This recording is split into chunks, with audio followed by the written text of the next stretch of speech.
आपने कई उपलब्धियां बताई कि क्या क्या किया है और क्या मकसद लेकर के आगे वोट मांगेगी बीजेपी, ये तो सही है। उसमें जो सबसे बड़ा एक फैक्टर रहा है जिसमें आप काफ़ी नज़दीक से जुड़े रहे, काम करते रहे, वो है इंफ्रास्ट्रक्चर का। भारत की जो ज़रूरत थी उसमें काफ़ी काम हुआ, सड़कें बहुत बनी। मेरा ख्याल है डेली 38 किलोमीटर का एवरेज आपकी सरकार ने पहुंचाया। भारत की जो इंफ्रास्ट्रक्चर की अभी भी ज़रूरत है, उसको सर्विस करने वाली कंपनियां हमको कम नज़र आती हैं। फिर भी इतना फास्ट एग्जीक्यूशन हुआ, तो उसके पीछे फैक्टर्स क्या है?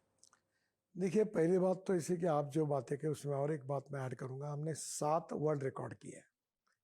अब आज मेरे घर पर है, यही सामने है। ये जो है एशियन रिकॉर्ड बना है। नीचे में रोड, ऊपर में फ्लाईओवर, उसके ऊपर में मेट्रो। तो एक प्रकार से नई टेक्नोलॉजी का उपयोग करना और जो वर्क कल्चर है उसको बदलना। हम लोग म्यूनिसिपल वेस्ट को सेग्रीगेट करके दिल्ली के UR2 में, वडोदरा, मोहम्मदाबाद, डोलेरो रोड में, फिर दिल्ली के रिंग रोड में हमने करीब करीब 90 लाख टन से ज़्यादा कचरा डाला है। हमने 1000 से ज़्यादा अमृत सरोवर बनाए विदाउट कॉस्ट, जो पानी का कंजर्वेशन कर रहे हैं। नदी नालों का खोलीकरण किया। और इतना ही नहीं, तो अभी स्टील स्लैग वेस्ट मटेरियल वो हमने यूज़ किया है। यही मैं आपको कहूँगा कि बड़ौदा बनी, यहीं से हमने बाम्बू का क्रैश बैरियर बनाया पहली बार। तो एक प्रकार से अभी कंस्ट्रक्शन इक्विपमेंट में हम अल्टरनेटिव फ्यूल इलेक्ट्रिक का यूज़ करने के लिए प्रोत्साहित कर रहे हैं। इलेक्ट्रिक के ट्रक ला रहे हैं, अलग अलग प्रकार के नए ग्लास फाइबर स्टील हमने लाया, बाम्बू का जैसे हम यूज़ कर रहे हैं। तो एक प्रकार से क्वालिटी के साथ कॉम्प्रोमाइज़ ना करते हुए हमने काफ़ी बड़े परिवर्तन सिस्टम में किए हैं। और इसके कारण वर्ल्ड क्लास हमने प्रोजेक्ट बनाया। अभी जैसे द्वारका एक्सप्रेस हाईवे आप जरूर देखिए। मुझे नहीं लगता कि वर्ल्ड में भी आप इस प्रकार के प्रोजेक्ट देख सकोगे। टनल भी है, ROB भी है, ROB भी है, ऊपर में फ्लाईओवर भी है, और एक इस पर 4 लेयर है। तो एक प्रकार से world class infrastructure Modi ji के नेतृत्व में हमने बनाया। और मोदी जी ने भी तय किया है कि हम देश का विकास करना है तो इंफ्रास्ट्रक्चर को प्राधान्य देना पड़ेगा, water, power, transport and communication. और हमने इसमें जो काम किया है, इसका इंडस्ट्री और ट्रेड और बिजनेस का फायदा होगा, एक्सपोर्ट बढ़ेगा और हमारे युवाओं को रोजगार मिलेगा और गरीबी दूर होगी और देश की ग्रोथ बढ़ेगी। ये हमारी लाइन अब लोगों को दिख भी रही है और लोग उसको रिकॉग्नाइज भी कर रहे हैं। जी। आप चूंकि नट बोल्ट भी सब चीज़ों का जानते हैं, और जो अब लक्ष्य रखा है ग्रोथ का, तीसरी बड़ी आर्थिक ताकत बनाने का, उसके लिए जितना और जिस तेज़ी से काम होना है, उसमें कुछ बॉटलनेक्स काफ़ी हैं। एक का तो जिक्र आप भी करते रहते हैं, वो है लॉजिस्टिक्स का कॉस्ट कैसे कम करें। दूसरी चीज़ है कि जो और इनफिशियंसीज़ हैं, काम तेज़ी से हो पाए उसके लिए।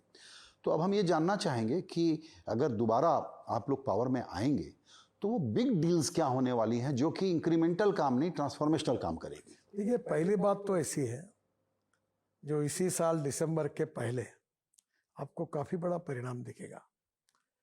चाइना में लॉजिस्टिक कॉस्ट जो होती है वो 8 से 10% है। यूरोपियन कंट्रीज और अमेरिका में वो 12% है और भारत में 14 से 16% है। मेरा विश्वास, हम 36 हाईवे बना रहे ग्रीन, दिल्ली से मुंबई। अभी हम नागपुर से मुंबई एक्सप्रेस हाईवे समृद्धि महामार्ग बना, उसको जोड़कर पुणे से संभाजीनगर औरंगाबाद हाईवे बना रहे हैं। तो नागपुर से पुणे ये करीब 4.5-5 घंटे में हो जाएगा। नागपुर से मुंबई ये 4.5-5 घंटे में हो जाएगा। तो एक प्रकार से पूरा, यानी एक प्रकार से जियोग्राफी बदल गई है।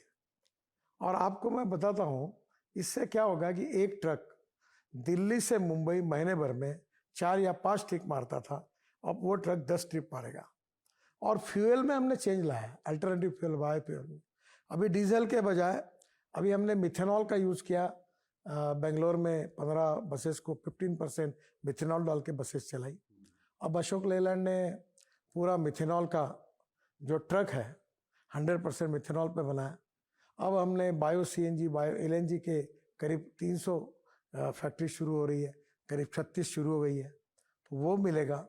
हम फ्लेक्स इंजन पे इथेनॉल का यूज़ कर रहे हैं। इलेक्ट्रिक ट्रक, इलेक्ट्रिक बसेस आ रही है। तो जिस प्रकार से ये जो कॉस्ट है डीजल पेट्रोल की तुलना में एकदम कम है। जहाँ 110 रुपये का डीजल लगता है वहाँ 6 रुपये की 8 रुपये की इलेक्ट्रिसिटी लगती है। तो एकदम लॉजिस्टिक कॉस्ट कम हो जाएगी।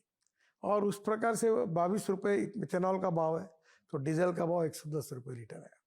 फिर फ्लेक्स इंजन में मेरे पास टोयोटो गाड़ी है, वो 60 किलोमीटर 60% इलेक्ट्रिक पर चलती है और 40% वो इथेनॉल पे चलती है।